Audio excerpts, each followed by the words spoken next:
All right, Jenny, we've done this. We've exploded the brain. Now that we've managed to do that, do you have anything left to ask a question on? No, it's blank in there.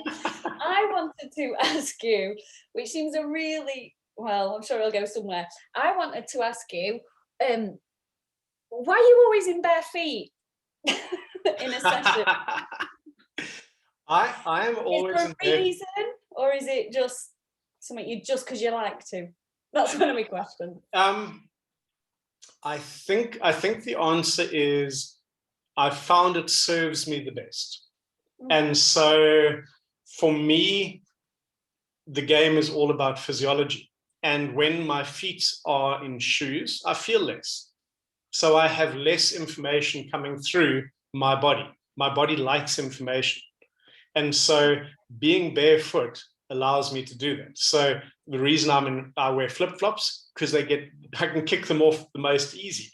And, you know, it's like I've taught in places. I walk around everywhere barefoot, but I don't and like I love it in the mornings at the moment. Like this week, the grass is nice and long, and the dew is there, and it's nice and cold. And in the morning, get out of bed, take the dogs outside on the grass, and this. And this today, Amy was going, oh, geez, I took the dogs out yesterday, and it was so cold. And I'm like, yeah, I love that. She's like, no, and it's just different. It's for me like I sometimes have to encourage the dogs to come onto the grass because they like our Dax he's like, what? I'm not sure I want to, but the minute he gets on, he goes, oh yes, that's nice. And so I think it's about information through the body and feeling and integrating. And like even when I surf, I love the cold water. I prefer icy cold water to warm, like tropical water to surfing, because it's a different level of information that my body appreciates. And, you know, like in Cape Town, like especially on the Atlantic coast, most of the surfers wear booties, like little shoes with a wetsuit. Not a chance. I don't know where my feet are then, because I like the cold. I'd rather have my feet like struggling with how cold it is.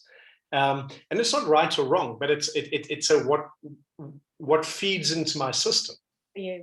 Yeah. You know, and I'm trying to think if it was, I think it was in Denmark, in Copenhagen. The place we do the workshops is awesome, but the one time we did it and they hadn't cleaned the floor. And literally by the end of the day, my feet were caked with this layer of, see how good this is, filthy floor, you know, like I had to take my nail and scratch it off. No, but it was like, and people would go, but your feet. I go, yeah, but I get to feel it. You know, I can feel it. I can acknowledge that that's what it is, and it's okay. So I think it just is a instinctive drive to feed information into my system, and what's interesting is I remember. I taught in Scotland and probably London, but I arrived in Scotland for one workshop when my body was seriously messed up. Like seriously, I had a disc so far prolapsed after doing something stupid that you actually couldn't see the nerve on the MRI at all. But I still flew and I still taught, but there I actually needed to turn off the stimulus, so I wore shoes. And I just remember walking into where I was teaching, and probably about 10 of the people were there for the second or third or 20th time. Yeah. And they were like, oh, shit. What's going on? And I'm like, what do you mean? You're wearing shoes. And so there I was using shoes as a strategy to dampen down how much information was coming into my system. Okay, so then you could cope with just about cope. Just about cope with what was going on. And you know, and there's never a right answer or wrong answer for this, but it's like, I believe we're designed to feel, we're designed to experience, and when we get caught up in the getting comfortable is a dangerous place, because you lose your depth, your experience either side, and so your system becomes more vulnerable because it's got a itty bitty living space that it lives in, because this is the comfort zone.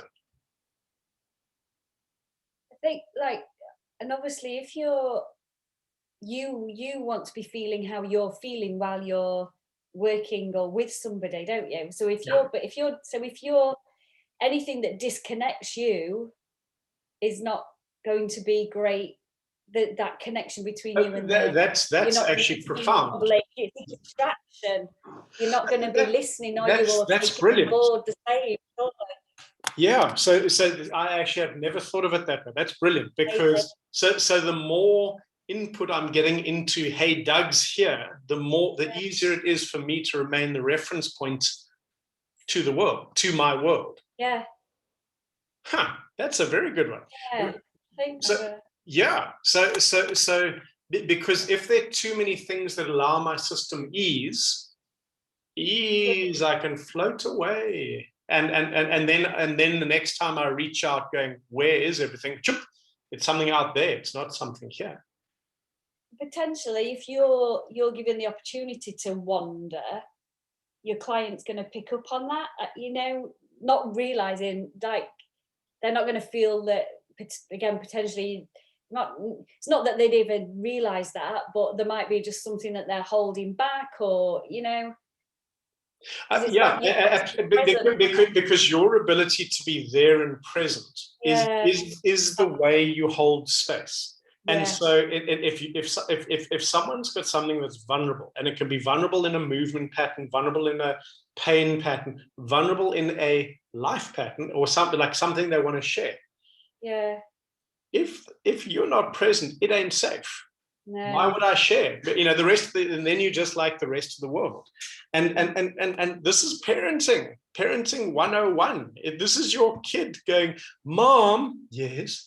Mom, yes, dear, Mom, and they will keep going until you go, yes, what do you want? Thank you. I just wanted 100% of you. That's all I asked for. And I don't even care if it's 5 seconds of 100%, but I want 100%. But don't even give me an hour. Like, when I was driving home today, there was a young guy, probably 25-ish, walking his dog on the leash on his phone. The dog looked pissed off. That's all I can tell you. I drove past, I thought, dude, you have no idea how disrespectful you're being to your dog. Your dog is not happy. It should be happy. It's on a walk. It's going, dude, you may as well not even be there. Yeah, totally verify that. Whenever I walk my dog, and I love walking the dog, and that's like my time out a little bit, and I like going with friends, but I like going on my own as well. But if the phone goes, or I decide to ring somebody, he's off, he's gone, he's rolling in fox poo, he's eating stuff, he's up. I'll show you, Mum.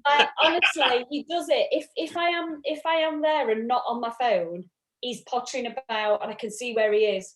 I swear he knows that I'm a bit distracted, so he'll go, oh, now's my chance, and off he goes. No, he's not. It's not, here's my chance. It's like, I'll show you. Oh, yeah, that's true. No, it's I'll show you. I'll show you.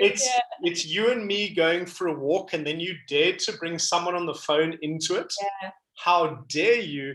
I don't feel bad now. It's a good job he's not in the room. Like going, yeah.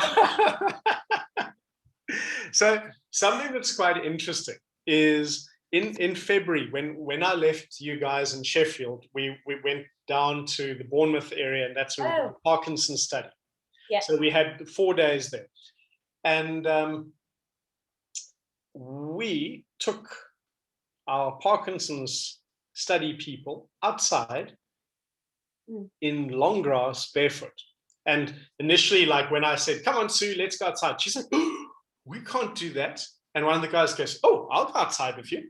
And suddenly they all came out, and they loved the connection. And some of them said, "I love being barefoot." And you kind of go, "Oh, where is that in the world of Parkinson's? Go be barefoot. Go feed your system." And those who were feeding their system knew, and that they were barefoot inside and outside, they knew they felt better for it. Huh. You know, so it's like it doesn't mean, so people listening to this, doesn't mean throw away your shoes. Actually, it does. You don't have to, but spend some time barefoot. Spend some time in, you know, so you've got like Wim Hof saying, go and get in cold showers. Let's say you don't want to do cold showers. Stick your feet in cold water. Stick your feet in warm water. Stand on different textures. You know, do it with your eyes closed, with your eyes open. Do it on one leg. You know, all of these things. Hey, feet, what are you feeling? What are you experiencing? You know, I see when you're allowed back in your studio, I can see, like, you know, like in the gym where you've got your circuit, and the green light, 3, 2, 1, beep, and everyone changes, goes to the next exercise. Imagine you had foot experience stations. A little like tray of pebbles that you're going to go stand on, and there you're going to stand on like in sand, and then don't have clay, because clay is going to be really messy as you go around. You know, you can have water, and you can have ice water, and this and you know, yeah, you see, that's why they don't let me out, because when I was teaching in Loughborough for Fit Pro many years ago, and we were doing a whole thing of understanding the physiology of breathing and breath hold, and so we took the whole group through a breath hold, and they did one, and then the second one I talked them through what their bodies would be doing, and all of them went probably 30-40% longer, and there's always a volunteer who wants to do something silly. So what we had done is got a big bin and filled it up with cold water. And we did a breath hold with him, like literally his bending over, head in the water, me holding his head down. And basically I'd said the only time he's allowed out is when we see the color draining from his ears. It was, I'm like, these days I would be arrested. But everyone was willing, and it was beautiful, because why the ears? Because when the blood is taken away from the ears, that's the body taking all unnecessary blood supply, peripheral blood supply, to the brain and the heart for survival. And so that would be the point where he actually would be dying. Before that, it was, you know, the kicking and the trying to get out and the wrestling with me. It wasn't real. But it was beautiful. It's funny what people let me do.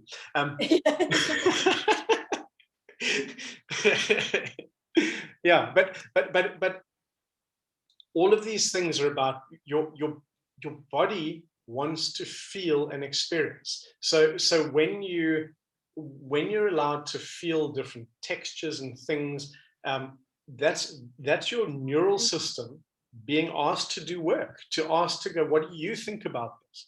When we stop doing that, when we have comfortable environments, the neural system doesn't have to consider, it doesn't have to think, it doesn't have to wonder what this is or consider that. So it shuts down, and it's bored. You know, oh well, same old. So I don't even have to feel, because it's always the same. And so that's not feeding any goodness into your system. And so it doesn't matter what your environment is. It's you can do this anywhere. You know, it's kind of like, did you do any of Paul's homework, by the way? Yeah. You did. Yeah. So you got under. So there's. Oh, no, not under the covers. I've been. Oh no, I've not done that. No, but that one feeds your neural system so much. Yeah. I forgot, actually. I forgot that bit conveniently, obviously. The funny thing about that one is, even if you're alone in the room, you still get embarrassed. I'm just going to tell you. you still get embarrassed. That it's the funniest part, and even that is something to get over. But what it does is it encourages, it asks your neural system to have to consider things completely differently. Mm. I think, yeah, I think I'm going to do that tonight. It'd also be fun, and surely for more fun. We don't have enough fun, and I think that's part Yeah. of the problem, isn't it? As adults, we forget to have fun and play. I mean, you're always saying that, and I think I've been trying to introduce that more into my life, because I've definitely not been playing and having fun enough, or like seeing the funny side of things. Yeah. It doesn't even have to be more play, but it's about No, finding the fun in fun things, in it. in all of Yeah. it.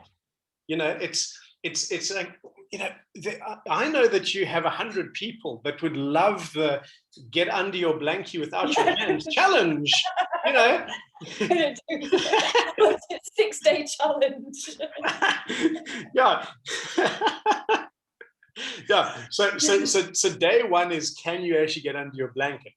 Day two is how quickly can, you know, like where there's a time, there's a there's a, can you create an obstacle course before you even get to your bed to get under it? Maybe by day 6 it should be, can you get dressed? Ooh. Goodness gracious me. I think there are going to be a lot of naked people around. Make headline news because people are going out, not because they couldn't complete the challenge and then going out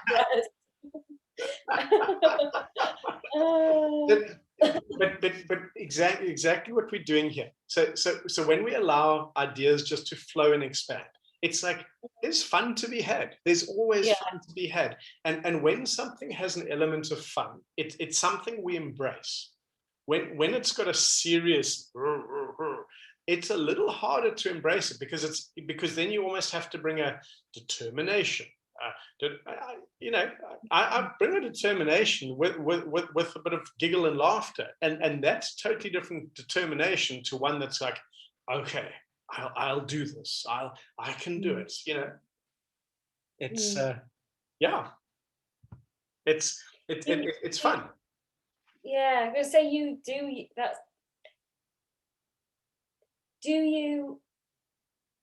Does it just happen, the fun? Like, do you how to describe it?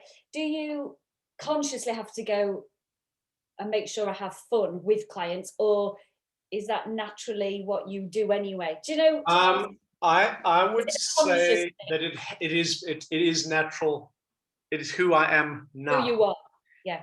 But I would say that I learned to have fun when I was waitering. I learned to have fun when I was doing sales as a student. I realized that people, but I look for fun, you know, and the thing is, fun doesn't mean shirking away from responsibility, or fun is bringing an element of joy into everything that you do. So you can go and do hard work with joy. And it's a fascinating thing, because we can always find the bad. We can always find the negative. It's the easiest thing in the world to find. You know, so let's say in every single situation that you're ever going to face, 80% of the possibility is negative. You know, so but there's 20% positive. There's 20% good, joy, and wonderful things there. And if you get lazy, you will only see the 80. But when you recenter your focus, your mindset, your reticular activating system, and you teach it to go find that other stuff too, then you'll realize there's always something good in there. There's always, you know, even in the most dire of situations, there is something to be grateful for. There is something that is beautiful. There is something that is inspiring. And you know, and sometimes it's even in watching someone who is in pain and struggle, and yet they still find a way to get up every day and do what needs to be done. And you kind of go, I don't know how you do that. I don't think I have the strength inside me to do that. I don't think I could do that. So that means they have something to teach me. Because they have found the strength, and they have found the courage, and they have found the will to overcome. And sometimes, that's why it's kind of, when we give meaning to our suffering, it ceases to be suffering. When we give meaning to our suffering, it gives us a reason to rise above it. Yeah. And so that's when your why in what you do in life is strong enough.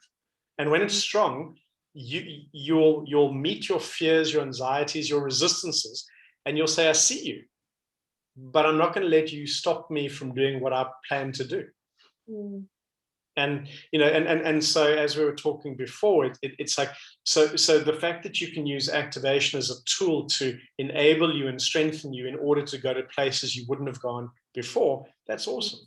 It's like that's what's cool. It's when we open those possibilities of those things. I wish I could go there. And well, if you wish you could go there, why can't you go there? Well, and then people will tell you every resistance and barrier in the way. You go, wow, that's wow. I can see why you can't get there. Wow, it's a lot of energy you put on wishing you could get there. Let's just break this down. Let's look at that first thing you said. Please, we can overcome that in an instant. Let's just rub here, flick that there. Oh, this one, mindset. And then you slowly break it down. And eventually, instead of being like 10 steps away, it's 2 steps away. Suddenly it's 2 steps. Hey, wow, it's 2 steps. Wow, I could do that. Yeah, because the other things were bundled together. It's kind of like when you've got your mind is so busy and crazy, and my list is forever and ever. And what do they say? Write it down. Write down your list. And you write it down, you go, yeah, I knew it. Then I put a time frame on how long each thing is going to take. Most of those things in your list take 30 seconds. Yeah. And then you go, oh, wow, I've got 30 things on my list. 20 of them are going to be done in half an hour if I actually sit down and do it. And did it. Yeah. Wow, I'm already 2/3 successful. My list is only 10 now. Da-da-da. I feel successful. I feel good. Okay, now I can go challenge that tougher one because I've already got 20 ticks of success. Which is why we retest people. And because the retesting allows their physiology in their brain to go, wow, look what I just did. That's amazing. What else can I do? And so it's an incentive, it's a feedback loop along the way. And the more you know that you can, the more you will be willing to do. Yeah. Well, you want more then, don't they? You go, I didn't know I could do that, or it could feel like that. So can I make it feel, can I get another change out of it? Yeah. But if we make the goal here all the way over to there, good Lord, no, that's too much. But if you go, hey, that's certainly a possibility. But for now, let's aim for this. Wow, that was easy. And sometimes you just leapfrog 2 or 3. And that's the building of confidence, and that's the building of belief. And then suddenly something that was impossible becomes possible. Becomes possible. Well, that's the thing, isn't it? Impossible is I'm possible, isn't it? Yes, you are. Outstanding. Well, Miss Jeni, thank you. Thank you. Thank you. See, and also even today's interview, not even being given the time to think and doubt and, just a few hours. Hey, Jeni, today, oh, well, yeah, we could today, but Wednesday. No, today is good. And thank you. This has been awesome. And particularly with the interview, I think what I want people to understand in what we did is you were sharing what you've been doing, and I reflected what I saw that you had to overcome and do and what you achieved. And it just shows us how really bad we are. And I definitely put up my hand here at recognizing the value we bring to others and celebrating our successes. So me, I celebrate your success, and for me that's a privilege to again be witness to that and to be able to share with you. So thank you. Well, thank you for throwing the stone. years ago. Absolutely, and the bigger the stone gets, the bigger the wave gets, the more surfers there will be. Actually, that's not a good thing. More people need to learn how to surf. Me being one of them, I don't know how to surf. Excellent. Yeah. Okay. So, yeah, I reckon at some point I'm going to have to run like a week long workshop in Bali, and Lily and I have been talking about it forever. Yeah. I have an island there that I've fallen in love with. It's called Nusa Lembongan, and it's almost like Bali 30 years ago, and it was just amazing. Sounds amazing. Yeah. But right, when are we going? Yeah, exactly. There we go. The carrot is there. Outstanding. Definitely. Well, thank you so much. And yeah, let us know, or let me know, and I'll let everyone else know how the butt squeeze locks in the gratitude. I think that'll just be interesting. It might be a winner, or it might not be. But what happens if it becomes a new thing? And the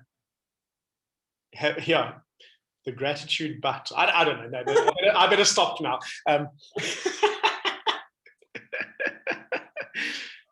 Yeah. I don't think I don't know. I'll try it. I'll try that name. The butt of gratitude. No, that's better. The butt of gratitude. I need to write that down. I'll forget.